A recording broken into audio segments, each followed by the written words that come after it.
ஸ்ரேயப்பதியாகிய பகவான் ஸ்ரீமன் நாராயணனால் நடத்தி செல்லப்படும் இந்த மகாபாரத வகுப்புகள் எங்கு நடக்கும் என்று நடக்கும் என்பதை அவன்தான் தீர்மானிக்கிறான். அவன் மாத்திரமே அறிவானும் கூட. மகாபாரதத்தின் வனப்பருவத்தில்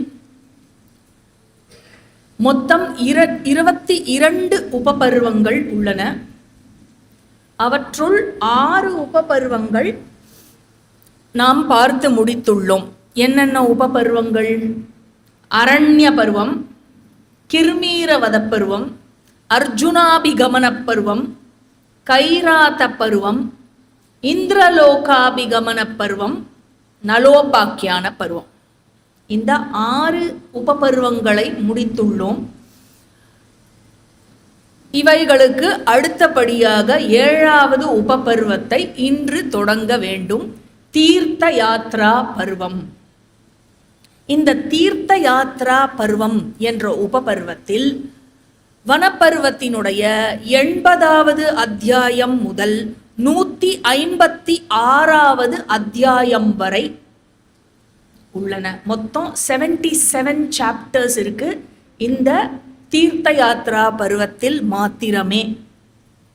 2827 ஸ்லோகங்கள். உத்தராத்திய பின்னடைவின்படி சொல்லணும் என்றால் இதில் உள்ளடக்கம். ஜனமேஜயன் கேட்கிறான். யார்கிட்ட? வைஷம்பாயனர் கிட்ட. ஹே மகர்ஷி, என்னுடைய முப்பாட்டனாகிய அர்ஜுனன் காம்யக வனத்தை விட்டு சென்ற பிறகு மீதம் இருந்த 4 பாண்டவர்கள் என்ன செய்தார்கள்? அர்ஜுனன் மட்டுமே எப்படி தேவர்களுக்கெல்லாம் விஷ்ணு பகவான் உள்ளாரோ அந்த மாதிரி அர்ஜுனன் மட்டுமே பாண்டவர்களுக்கு புகலிடமாக இருந்தான். இதைதான் நான் அறிகிறேன் இதுவரை உங்களிடம் இருந்து கேட்ட கதையில் இருந்து. அப்படி இருக்கையில் அர்ஜுனனினுடைய துணை இல்லாது இருந்த அவர்கள் நாட்களை எப்படி கடத்தினார்கள்? இப்படி ஜனமேஜயன் கேட்டவுடன் வைஷம்பாயனர் சொல்றார், ஜனமேஜயா, கலங்கடிக்கவே முடியாத வீரத்தை கொண்டவன் அர்ஜுனன். காம்யக வனத்தை அவன் விட்டு சென்றதும் பாண்டவர்கள் துயரத்தில் மூழ்கி போனார்கள். ஒரு சரத்திலிருந்து உதிர்ந்த முத்துக்களைப் போல, சிறகிழந்த பறவைகளைப் போல அவர்கள் இருந்தார்கள். உற்சாகமற்ற மனநிலையுடனே தாங்கள் தினமும் செய்யும் வேள்விகளையும் வழிபாடுகளையும் அபியாசங்களையும் செய்து கொண்டே தம்மிடம் இருந்த தம் கூடு இருந்த பிராமணர்களையும் தாங்கிக் கொண்டு வந்தார்கள். திரௌபதி சொல்றா, அவர் இல்லாத கானகம், யாரு? அர்ஜுனன் இல்லாத கானகம் அழகற்றதாகவே தான் என் கண்களுக்கு தெரிகிறது. எல்லா மரங்களும் கூடியிருந்தும் எல்லா மரங்களையும் கூட பாருங்கோ, அவைகள் அனைத்துமே மகிழ்ச்சியற்றவைகளாக தோன்றுகின்றன. செடி கொடிகளுக்கு கூட, மரங்களுக்கு கூட துக்கமா இருக்கான் அர்ஜுனன் இல்லையேன்னு. உடனே பீமன் சொல்றான், சூரியன் இல்லாத வானம் போல் இருக்கிறது இந்த கானகம். அர்ஜுனனை நம்பியே நாம் நம் எதிரிகளை ஏற்கனவே வீழ்த்தி உள்ளவர்களாகவும் நமது பூமியை நம்மால் ஏற்கனவே நாம் அடையப்பட்டதாகவும் நாம் கருதி வருகிறோம். அப்படி இருக்கும் அர்ஜுனன் இப்பொழுது நம்மிடையே இல்லை. உடனே நகுலன் சொல்றான், அர்ஜுனன் இல்லாத வனத்தில் நாம் என்ன இன்பங்களை அனுபவிக்க முடியும்? ராஜசூயத்தின் போது அண்ணன் யுதிஷ்டிரனுக்கு எண்ணற்ற செல்வங்களை பரிசளித்து அப்படி இருந்த அர்ஜுனன் அவன் இல்லாத இடத்தில் எனக்கு வாழ்வதற்கு விருப்பம் இல்லை அப்படின்னு நகுலன் சொல்றான். உடனே சகதேவன் சொல்றான், ராஜசூய யஜ்ஞத்தில் மட்டுமா? நாம் கல்வி கற்று முடித்தவுடன் நமது குரு துரோணாச்சாரியார் கேட்ட குருதட்சணைக்கு அர்ஜுனன் தானே கொடுத்தான் அந்த குருதட்சணையை. என்ன குருதட்சணை ஞாபகம் இருக்கா? துருபதனை உயிருடன் கைது செய்து கொண்டு வர வேண்டும். அப்படி ஒரு குருதட்சணை இல்லையா? அதை அர்ஜுனனால் மட்டுமே கொடுக்க முடிந்தது. அர்ஜுனனால் மட்டுமே நாம் அனைவருக்கும் அதை கொடுக்க சாத்தியமானது. அப்படி இருக்கும் அர்ஜுனன் இன்று நம்மிடையே இல்லாமல் இருக்கும் பொழுது, அண்ணா அர்ஜுனன் உடைய படுக்கை இருக்குல்ல, அந்த படுக்கையை பார்க்கும் பொழுதெல்லாம் என்னுடைய இதயம் ஆறுதலற்று இருக்கிறது. அர்ஜுனனோட ட்ரெஸ்ஸு, அர்ஜுனனோட படுக்கை, இதெல்லாம் ஒன்னொன்னா பார்த்து பார்த்து மனசுல திரும்பி திரும்பி நினைச்சுன்னு அழறாளாம். அர்ஜுனன் இல்லையே, அர்ஜுனன் அவன் எங்க இருக்கானோ, என்ன சாப்பிட்டானோ, தூங்கினானோ, என்ன பண்ணானோ அப்படின்னு அவனையே நினைச்சுட்டு இருக்கா. யுதிஷ்டிரரும் பெரும் துயர் கொண்டார். அந்த நேரத்தில் தேவலோக முனிவராகிய நாரதர் சுடர்விட்டெறியும் அக்னியை போல் பிரம்ம பிரகாசத்துடன் நிற்பதை கண்டார் யுதிஷ்டிரர். உடனே எழுந்து நின்று அவரை நமஸ்கரித்து அவரை வரவேற்றார். நாரதர் கேட்கிறார், யுதிஷ்டிரா, நீ என்ன தேடிக்கொண்டிருக்கிறாய்? என்னால் உனக்கு ஆக வேண்டியது ஏதேனும் இருந்தால் அதை சொல் அப்படிங்கிறார் நாரதர். உடனே யுதிஷ்டிரன் சொல்றான், எனது தம்பைகளுடன் சேர்ந்து உமது கருணைக்கு தகுதி உள்ளவனாக நான் இருந்தால் என் மனதில் உள்ள சந்தேகத்தை நீங்கள் போக்க வேண்டும். என்ன சந்தேகம் என்றால், தீர்த்த யாத்திரை செல்பவர்கள் அவர்களுக்கு என்ன சிறப்பு ஏற்படும் என்பதை எனக்கு விவரமாக சொல்ல வேண்டும். நாரதர் சொல்றார், யுதிஷ்டிரா, முன்பொரு காலத்தில் அறம் சார்ந்தவர்களிலேயே முதன்மையானவராக இருந்து வரும் பீஷ்மர் உன்னுடைய தாத்தா தேவர்களும் தேவ முனிவர்களும் கந்தர்வர்களும் ஓய்வெடுக்கும் பகுதியான கங்கையினுடைய தோற்றமாக விளங்கும் அந்த இமாலய பகுதிக்கு அருகில் முனிவர்களினுடைய துணையுடன் பித்ருக்களை வழிபடும் நோம்பினை ஏற்று வந்தார்.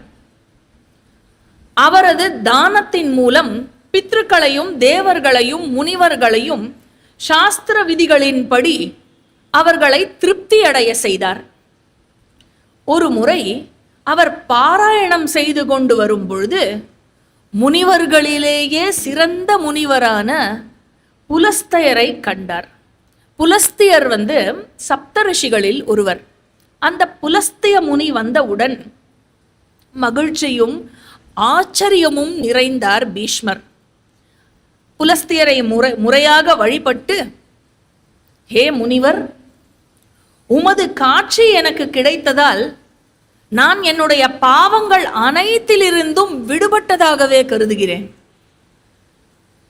என்று பீஷ்மர் சொன்னார். முனிவரும் மகிழ்ச்சி அடைந்தார். அதற்கு புலஸ்தியர், பீஷ்மா, உனது பணிவு, தன்னடக்கம் ஆகியவற்றால் நான் திருப்தி அடைந்து கொண்டேன். ஆனால் அதனால்தான் நீ இத்தனை பணிவும் தன்னடக்கம் கொண்டவனாக இருப்பதன் காரணத்தினால்தான் உனக்கு என்னுடைய காட்சியே கிடைத்தது. நான் உனக்கு என்ன செய்ய வேண்டும் என்று நீ சொல். நீ எதை கேட்டாலும் உனக்கு நான் அதை கொடுப்பதற்கு தயாராக இருக்கிறேன் அப்படிங்கிறார். உடனே பீஷ்மர், நீங்கள் என்னிடம் திருப்தி அடைந்திருந்தால், நீங்கள் திருப்தி அடைந்திருந்த காரணத்தினால் மேன்மையான உமது காட்சி எனக்கு கிடைத்தது. அப்படி உங்களுடைய காட்சி எனக்கு கிடைத்ததனாலேயே நான் ஏற்கனவே வெற்றி அடைந்தவனாக என்னை கருதி கொள்கிறேன். எனக்கு தகுதி இருக்கும் என்று நீங்கள் நினைத்தால் நான் என்னுடைய சந்தேகங்களை உம்மிடம் கேட்க நீங்கள் அந்த சந்தேகங்களை களைய வேண்டும். இதுதான் பீஷ்மர் புலஸ்தியர் கிட்ட கேட்டது. இந்த கதையை, இந்த டயலாகை யார்கிட்ட சொல்லிட்டு இருக்கா? நாரதர் யுதிஷ்டிரர் கிட்ட சொல்லிட்டு இருக்கார். யுதிஷ்டிரர் நாரதர் கிட்ட நாரதரும் யுதிஷ்டிரரும் பேசிக் கொண்டிருப்பதை யார்கிட்ட சொல்லிட்டு இருக்கா? ஜனமேஜயனிடம் வைஷம்பாயனர் சொல்லிக் கொண்டிருக்கிறார். ஜனமேஜயனுக்கும் வைஷம்பாயனருக்கும் மத்தியில் நடக்கும் உரையாடலை யாரிடம் சொல்லிக் கொண்டிருக்கிறார்கள்? சௌதி சௌனக ரிஷிகளுக்கு எங்கு நைமிஷாரண்யத்துல சொல்லிட்டு இருக்கா. சரியா, இது ஞாபகம் வச்சுக்கணும். டைலாக்குள்ள வரப்போறது. சரியா? சோ இங்க புலஸ்திய ரிஷியிடம் பீஷ்மர் இவ்வாறு கேட்டவுடன், ஏன்னா குவெஸ்சன் இப்போ கேட்கணும் இல்லையா, அவர் இப்படி சொல் பீஷ்மா அப்படிங்கிற மாதிரி தலையாட்டியிருப்பார் போல இருக்கு. பீஷ்மர் கண்டினியூ பண்றார். ஹே மகர்ஷி, எனக்கு தீர்த்தங்கள் சம்பந்தமாக சில அறச்சந்தேகங்கள் இருக்கின்றன. அவற்றை குறித்து என்னிடம் நீங்கள் விரிவாக பேசுவீராக.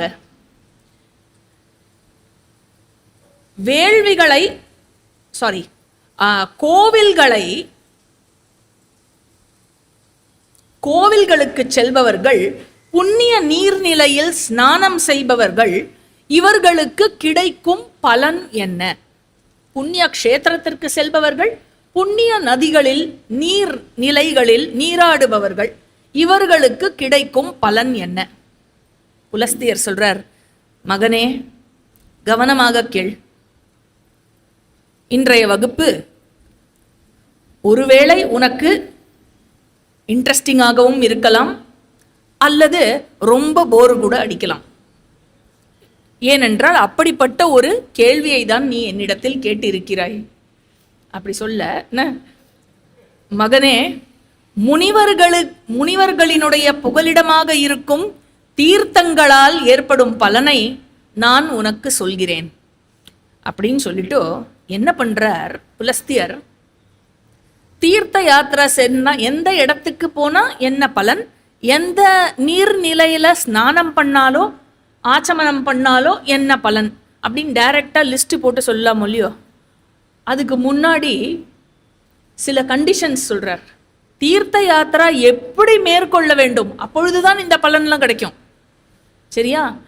எப்படி மேற்கொள்ள வேண்டும், தீர்த்த யாத்திரா மேற்கொள்பவன் எப்படிப்பட்டவனாக இருக்க வேண்டும், அப்பொழுதுதான் பின்னாடி வரும் எந்தெந்த இடத்துக்கு போனா என்னென்ன பலனோ அதெல்லாம் கிடைக்கும். அதுக்கு அவர் சொல்றார், எப்படிப்பட்டவனாக இருக்க வேண்டும் என்றால், யாருடைய கரங்கள், பாதம், மனது, அறிவு, தவம் மற்றும் செயல்கள் அவனுடைய முழு கட்டுப்பாட்டில் இருக்கின்றனவோ அவனே தீர்த்தங்களின் கனியை அனுபவிப்பான். முடிஞ்சது. சம தம உபரம இல்லையா? இந்திரிய கட்டுப்பாடு, மனக்கட்டுப்பாடு, அப்புறம் இவை இரண்டிலும் நிலைத்திருத்தல் இல்லையா? அதுக்கப்புறம் சொல்றார், எவன் எந்த பிரதிபலனோ கைமாறோ எதிர்பார்க்காதவனோ, எவன் தன்னடக்கம் கொண்டவனோ, எவன் கர்வமற்றவனோ அவனே தீர்த்தங்களின் கனியை அனுபவிப்பான். அப்புறம் எவன் அதிகமாக உண்ணாதிருக்கிறானோ, ஓ மை காட், புலன்களை கட்டுப்பாட்டில் வைத்திருக்கிறானோ. இந்த புலன் கட்டுப்பாடு இது ஐ திங்க் ஒரு 100 தடவை வந்திருக்கும் இந்த செக்ஷன்லயே. சரியா? அனைத்து பாபங்களிலும் விடுபட்டு இருக்கின்றானோ அவனே தீர்த்தங்களின் கனியை அனுபவிப்பான். பீஷ்மா, எவன் உண்மையை சார்ந்து இருக்கிறானோ, எவன் தான் ஏற்றுள்ள நோன்புகளில் உறுதியாக இருக்கிறானோ, எவன் அனைத்து உயிர்களையும் தன்னை போலவே கருதுகிறானோ அவனே தீர்த்தங்களின் கனியை அனுபவிப்பான். இதுதான் குவாலிஃபிகேஷன். அதுக்கப்புறம் இந்த தீர்த்தங்களுக்கு போறதுனால அதற்கும் இருக்கிற இடத்துலயே வழிபாடு செய்வது அப்படிங்கிறது இருக்கு இல்லையா? இப்போ தீர்த்தங்களுக்கு போவதனால பெரிய பெரிய பலன்கள்னு ஏன் கொடுக்கப்படுகிறது? இந்த சிஸ்டம் இருக்குல்ல தர்மத்துல, இது எப்படி வந்தது அப்படின்னா என்ன சொல்றார் புலஸ்தியர், பீஷ்மா, வேள்விகள் செய்வதற்கு பல பொருட்கள் தேவைப்படுகிறது, பல காரியங்கள் செய்யப்பட வேண்டி இருக்கிறது இல்லையா?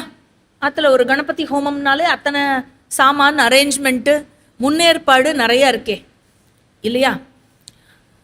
அந்த வேள்விகளை, இவர் சொல்றதெல்லாம் பெரிய பெரிய வேள்வி. சரியா? அந்த வேள்விகளை ஒரு ஏழையால் செய்ய முடியாது. ஏன்னா நிறைய வித்தம் தேவைப்படுறது. மன்னர்களாலோ அல்லது செழிப்பும் செல்வமும் கொண்டவர்களால் மட்டுமே செய்ய முடிகிறது. செல்வமற்ற மனிதர்களோ அல்லது மனைவி மக்கள் இல்லாதவர்களோ, மனைவி இல்லை என்றால் அக்னி காரியம் செய்வதற்கான தகுதி கிடையாது இல்லையா? மனைவி இருந்தால் மட்டுமே ஒருவனால் யஜ்ஞம் செய்ய முடியும். இந்த அளவுக்கு ரெஸ்பெக்ட் இருக்கு பாருங்க இல்லையா? ஸோ மனைவி மக்கள் இல்லாதவர்கள், அப்புறம் செல்வமற்ற மனிதர்கள், இவர்களால் எந்த காரியமும் மற்றவர்கள், இவர்களால் அந்த வேள்விகளை செய்வதற்கு முடியாது. அப்படி இருப்பவர்கள் அந்த வேள்விகள் செய்வதனால் ஏற்படும் பலன்களுக்கு ஒப்பான புனிதமான பலன்களை பெற வேண்டும் என்று சொன்னால் அவற்றையெல்லாம் இந்த தீர்த்த யாத்திரையானது கொடுக்கும். அந்த விஷயத்தை போர் வீரர்களிலேயே சிறந்தவனாக விளங்கும் பீஷ்மா உன்னிடம் நான் இப்பொழுது சொல்ல போகிறேன் அப்படிங்கிறார். ஸோ என்ன சொல்றார் அப்படின்னாக்க, ஒரு ஏழையால பெரிய பெரிய வேள்வி செஞ்சு பெரிய பெரிய பலன்களை பெற முடியாது இல்லையா? மனைவி மக்கள் இல்லாதவர்கள், வேள்வி செய்வதற்கு குவாலிஃபிகேஷன் இல்லாதவர்கள் அந்த வேள்விகளின் பலனை பெறவே முடியாதா அப்படின்னு கேட்டாக்க, அவர்களால் இந்த தீர்த்த யாத்திரைகள் மேற்கொள்வது மூலமாக பெரிய பெரிய வேள்வி செய்பவர்களுக்கு என்ன பலன் கிடைக்குமோ அதே பலன் இவர்களுக்கும் கிடைக்கும். ஸோ இவர் என்ன சொல்றார், அப்புறம் தீர்த்தங்கள் இவ்வாறு செல்பவர்களுக்கு உயர்ந்த பலனை தருவதனால் அவைகள் வேள்விகளை விட மேலானவையாக கருதப்படுகிறது. ஏன்னா வேள்விகள் சிலருக்கு மட்டும்தான் பலனை கொடுக்கிறது. யார் அந்த சிலர்? யாரால் செய்ய முடிகிறதோ அவர்களுக்கு மட்டும்தான் பலனை கொடுக்கிறது. ஆனால் ஏழையாக இருப்பவர்கள், செய்ய இயலாதவர்கள் கூட அனைவருக்கும் பலனை கொடுப்பதற்கு எது இருக்கு? இந்த தீர்த்த யாத்ரா என்ற ஒரு சாதனை இருக்கிறது.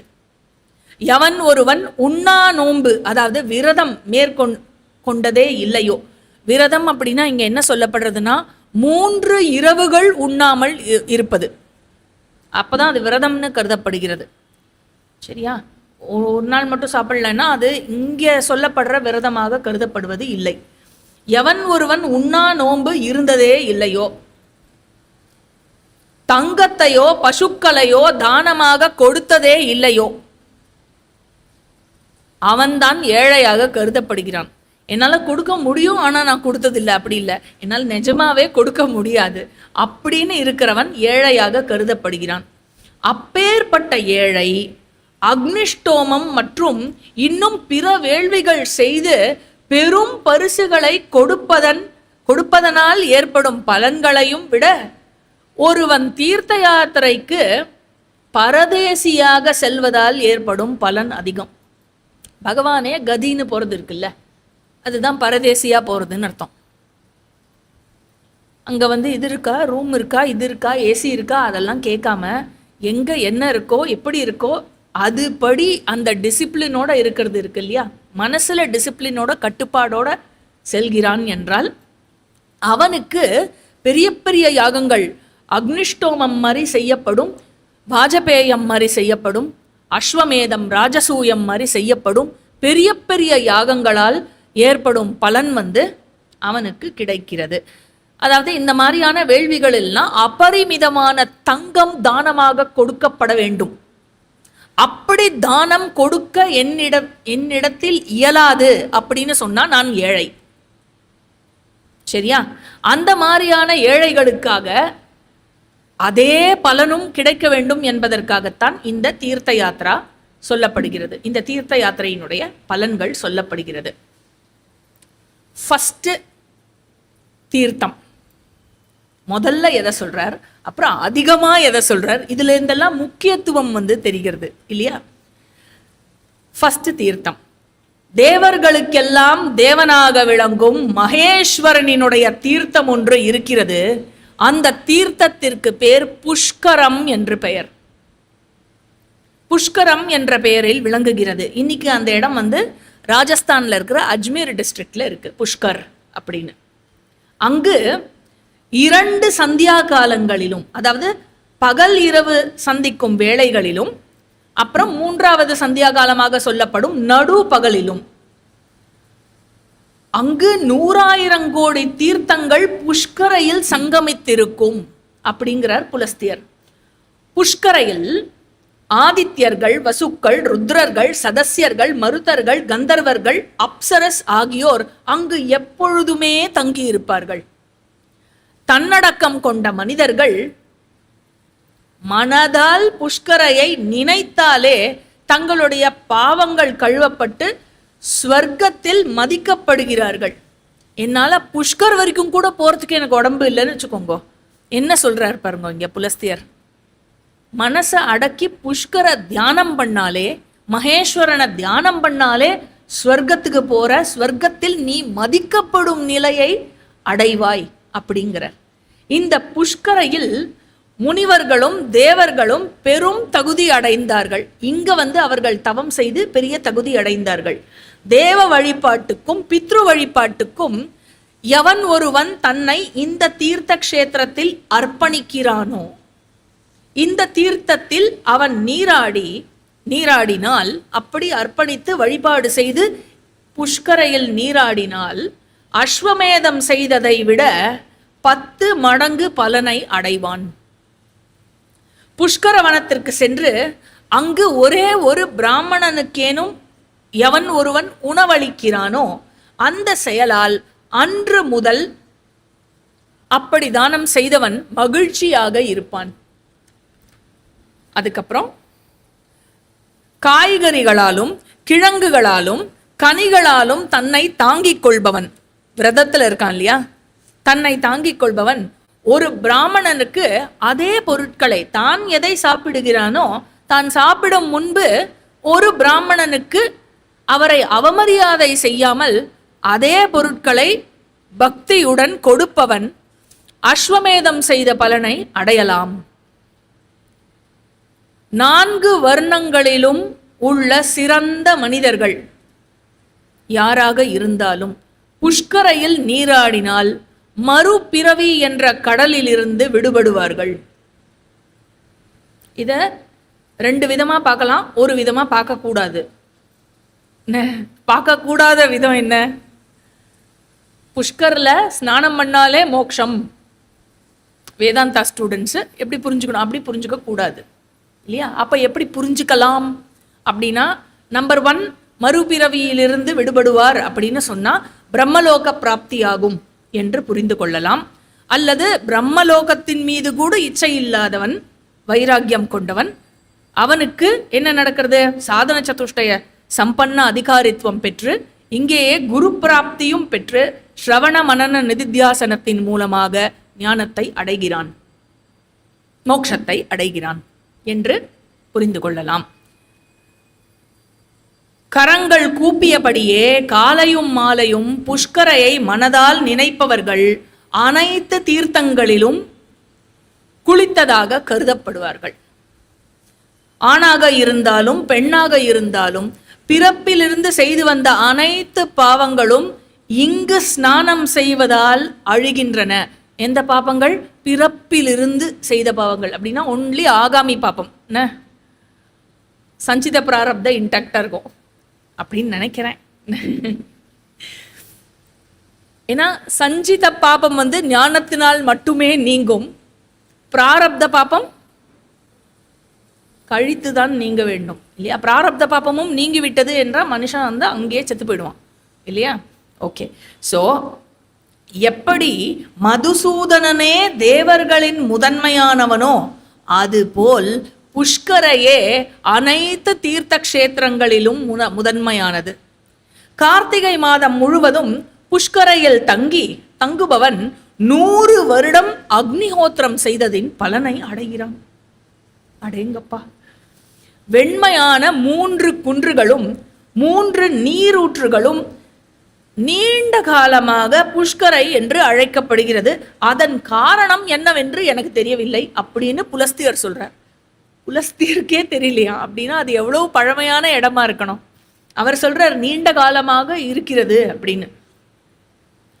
புஷ்கரைக்கு செல்வது கடினம். புஷ்கரையில் தவச்சடங்குகள் செய்வது கடினம். புஷ்கரையில் தானம் கொடுப்பது கடினம். புஷ்கரையில் வாழ்வதும் கடினம். அப்படி இருக்கும் இடத்தில் இதையெல்லாம் செய்தால் நிச்சயமாக பெரிய பலன்தானே கிடைக்கும். சரியான உணவு பழக்கம் மற்றும் நோன்புகளுடன் புஷ்கரையில் 12 இரவுகள் தங்கிய பிறகு ஒருவன் எங்கு செல்ல வேண்டும்? 2வது தீர்த்தமாகிய ஜம்பு மார்க்கம் என்ற இடத்திற்கு செல்ல வேண்டும்.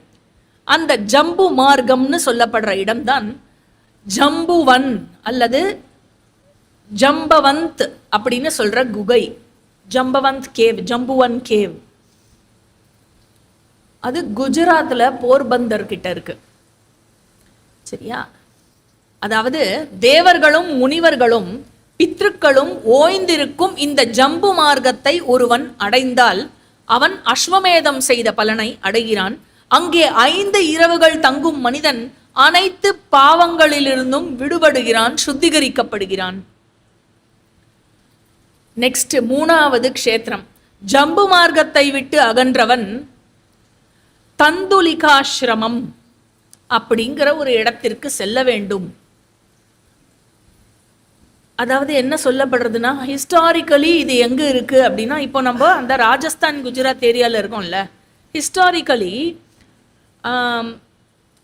புஷ்கர் ராஜஸ்தான் பக்கத்துல இருக்கிற ஆரவள்ளி ரேஞ்ச் இருக்கு இல்லையா, அரவள்ளி ரேஞ்ச், அதோடைய வேலி சுத்தி இருக்கிற வேலி இருக்கிற பகுதியில நம்மளுடைய ஸ்கிரிப்சர்ஸ் படி இந்த இடம் தந்துலிகாசிரமம்ங்கிற ஆசிரமம் அங்கதான் இருக்கு.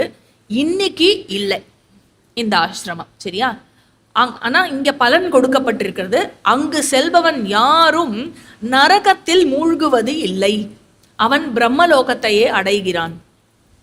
அதன் பின்னர் 4வது தீர்த்தம் என்ன சொல்றார்னா, அகஸ்திய தடாகம் சென்று தங்குபவன் பித்ருக்கள் தேவர்கள் ஆகியோர்களை வழிபட்டு 3 இரவுகளுக்கு உண்ணா நோன்பு இருந்தால் அக்னிஷ்டோமம் செய்வதன் பலனை அடைகிறான். அங்கே காய்கறிகளையும் கனிகளையும் மட்டுமே உண்டு வாழ்பவன் உத்தமமான கௌமார லோகத்தை, அதாவது முருகனினுடைய கார்த்திகேயனுடைய லோகத்தை அடைகிறான். நெக்ஸ்ட் அங்கிருந்து 5வது தீர்த்தம். அங்கிருந்து ஒருவன் கண்வரினுடைய, கண்வ மகரிஷி ஞாபகம் இருக்கோ? சகுந்தலா துஷ்யந்தன், சகுந்தலாவை வளர்த்த அப்பா கண்வ மகரிஷி. கண்வ மகரிஷியினுடைய அழகான ஆசிரமம் கண்வாசிரமத்திற்கு முன்னேற வேண்டும். இந்த கண்வாசிரமம் இன்னைக்கு இருக்கு. அதாவது கோட் துவார் அப்படிங்கிற பௌரி கர்வால் டிஸ்ட்ரிக்ட்ல உத்தராகண்ட்ல மாலினி நதி தானே அங்க பார்த்தோம் நம்ம சகுந்தலா கதையில. மாலினி நதியினுடைய கரையில் இன்றும் இருக்கிறது. விசிட் பண்ணலாமான்னா விசிட் பண்ணலாம். அதுக்கு ஒரு வெப்சைட் கூட இருக்கு, கண்வாசிரமம், வேதிக் குருகுல் கண்வாசிரமம் அப்படின்னு, கண்வாசிரம் அப்படின்னு ஒரு வெப்சைட். கண்வாசிரம் விகாஸ் சமிதி KVS, அந்த ட்ரஸ்ட் இஸ் ரன்னிங் திஸ் ஆசிரமம் டுடே. இங்க என்ன சொல்றார் புலஸ்தியர்னா, அந்த புனிதமான வனம் நீண்ட காலத்திற்கு முன்பிலிருந்தே இருக்கிறது. ஒருவன் அங்கு நுழைஞ்சாலே போரும், அனைத்து பாவங்களிலிருந்தும் விடுபடுகிறான். முறையான உணவு பழக்கத்துடன், இது ஒன்று சொல்லிடுறாப்பா, எல்லாத்துக்கும் இந்திரிய கட்டுப்பாடு, முறையான உணவு பழக்கம். சரியா? முறையான உணவு பழக்கத்துடன் நோம்பிருந்து அங்கு தங்கி தேவர்களையும் பித்ருக்களையும் வழிபடுபவன் அடுத்தவர்களின் விருப்பங்களை கனிய வைக்கும் சக்தி படைத்தவன் ஆகிறான். யாராவது உங்ககிட்ட ஏதாவது நீங்க போயிட்டு வந்தேன்னு வச்சுக்கோங்களேன், அந்த மாதிரி நீங்க கன்வாசிரமத்துல இருந்து டிசிப்ளினோட இருந்து அங்க தேவ வழிபாடு பித்ரு வழிபாடு செய்து விட்டு வந்தீர்கள் என்று சொன்னால் உங்களுக்கு என்ன சக்தி கிடைக்குமா? அடுத்தவா உங்ககிட்ட ஏதேனும் ஒரு விஷயத்த நான் இதை ஆசைப்படுறேன் நடக்கணும் அப்படின்னா நீங்க அவளுக்காக பிரார்த்தனை பண்ணிட்டு இல்லைன்னா நடக்குமா? சரியா? ஒரு போர்டு போட்டு டோக்கன் கொடுத்து உட்காந்துடலாம். பட் எவ்வளோ பெரிய விஷயம் இல்லையா? அந்த இடத்துக்கு போய் அங்கே தவம் இருந்து விட்டு வர சொல்றது. கண்டிப்பாக தவத்துக்கு பலன் இருக்கத்தானே செய்யும். அந்த ஆசிரமத்தை ஒரு முறை வலம் வந்த பிறகு அடுத்தது 6வது தீர்த்தம் ஒருவன் எங்கு செல்ல வேண்டும்? யயாதி ஸ்வர்க்கத்திலிருந்து விழுந்தான் இல்லையா, அந்த இடத்திற்கு செல்ல வேண்டும். யயாதி தீர்த்தம் என்று பெயர்.